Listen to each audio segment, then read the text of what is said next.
Good day, Tagaytay ride ako ngayon. Kasama ko nga pala si biyahe ni Togs. Pero hindi lang basta Tagaytay. Tatry namin maglimang ahon ng Tagaytay.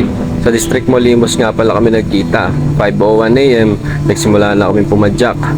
Sa Aguinaldo Highway kami dumaan at eto nga pala yung unang ahon na mahaba. Takbong 20 lang kami dito. Mabilis lang ang biyahe, bali nakuha namin ang Imus to Tagaytay ng 1 hour and 27 minutes. Dito nga pala kami bababa sa Sampaloc para umahon ng Blackwall o Laurel, Batangas to Tagaytay. Nakakatakot kasi lusungin ng Blackwall, sa totoo lang. MTB 26er tuning nga pala ang gamit ko, 1128 cogs at 40-30-20 na chainring. Pero di ko ginagamit ang grani nito, 20T. Ayoko kasi ng sobrang ikot, tas unti-unti lang ang takbo. Kaya 40-30 lang talaga lagi nagagamit ko dito. Si biyahe ni Togs naman, naka road bike na Giant at ang gear ratio niya dito ay 53-30-90 chainring at 11-32T na cogs. Sa mga lulusong pala dito, pakiusap, bagalan nyo na lang para mas safe kayo.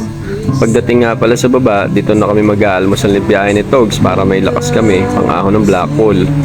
Sa mga first time mag Blackwall, tandaan nyo lang ang 7-Eleven Laurel at dyan na kayo papasok. Diretso na lang yan. Ito ang 7-Eleven Laurel. Bali ito ang second ahon to Tagaytay. Ang una ay ang Imus to Tagaytay. Ito ay 20. Pagpasok dito, mararamdaman nyo na medyo paahon siya. Pero sobrang banayad lang naman. First time nga pala nga ahonin ni biyahe ni Togs ang Blackwall sa 3090 chainring by 32T cogs. Pero syempre wala tayong video dyan dahil sobrang tarik nga. Hindi pa to yung mismong matarik na part. Simula pa lang to. Hindi kayang videohan, kailangan kasi nasa handlebar ang body weight para hindi umangat ang harapan. Pagkatapos nga pala ng pinakamatarik na part na to, sunod-sunod na ang mga ahon na umaabot sa 7th ingredient.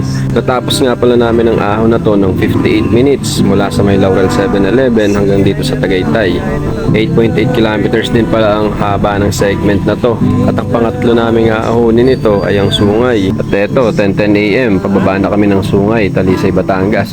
Siguraduhin nyo nga pala na good condition ng mga preno nyo pag bababa kayo dito. At iwasan nyo nga pala ang magmabilis para mas safe. At touchdown sa pinakababa ng Sungay, Batangas. Akyat din kami agad. Sa taas na kami maglalunch ni biyahe ni Togs. Bali, eto na pala yung pangatlong ahon Tagaytay namin. Una, Imus Tagaytay. Pangalawa, Laurel Tagaytay o kilala sa tawag na Blackwall. At eto na ang pangatlo, ang Sungay.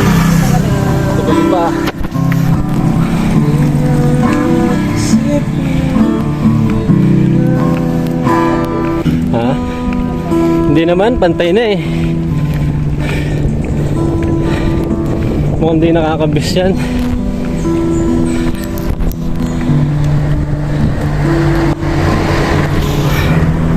Pangalawang siko, ay pangatlo na pala to.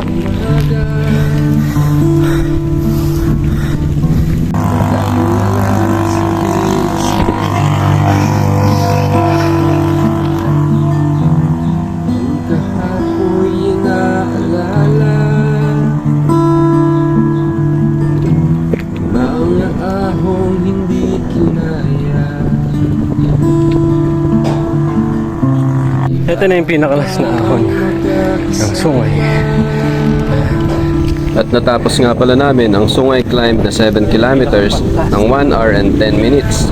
At diretso na kami ng Revpal. Dito na kami magla-lunch ni biyahe ni Togs. At yun, 12:18 PM, Revpal na kami sa core, lunchtime, kainan na. At pagkatapos kumain, pahinga lang ng konti, bababa na kami ng Marcos Mansion, Cabuyao, Laguna. At etong magiging pang-apat na ahon ng Tagaytay namin. Ang una, ang Imus Tagaytay. Pangalawa, Blackwall. Pangatlo, Sungay. At eto na nga, ang Revpal. Dito na nga pala kami sa 2 km of pain. Naka 39 sa chainring. 32 likod, 34. 32. Ayan, 32 likod. 39-32 yung ratio. Sa akin, 30 sa harap, 28 sa likod. Ba't kasi inahon pa? Nilusong na nga. Pwede naman pauwi na yun ang nubalik. Lokotoy ka talaga eh. Bago nga palang 2 km of pain na pag-usapan namin ni biyahe ni Togs na try namin sa Snake Road imbis na sa Sampaloc. Akit na kami. Baka hindi kaya ng preno. Tarik. Kaso hanggang dito lang kami sa mismong Snake Road na to. Sobrang tarik. Natakot na kami parehas, lumusong pa. Kaya bumalik na kami paakyat ng Tagaytay. Isipin mo, nakapreno ka na pero umaabante ka pa din. Grabe. Ang sabi mo, Togs? Get up, rise. Get up, rise. Get up, rise. Napapa-English na. At pagkagaling sa mismong Snake Road na part ng Calamba Tagaytay Road, diretso na kami sa Macdo para magmerienda at diretso na kami ng uwi. Grabing experience to. 4:22 PM, nakauwi na din. Limos Cavite na kami. Follow nyo nga pala kami para sa mga susunod pa na biyahe, mga long rides. Salamat.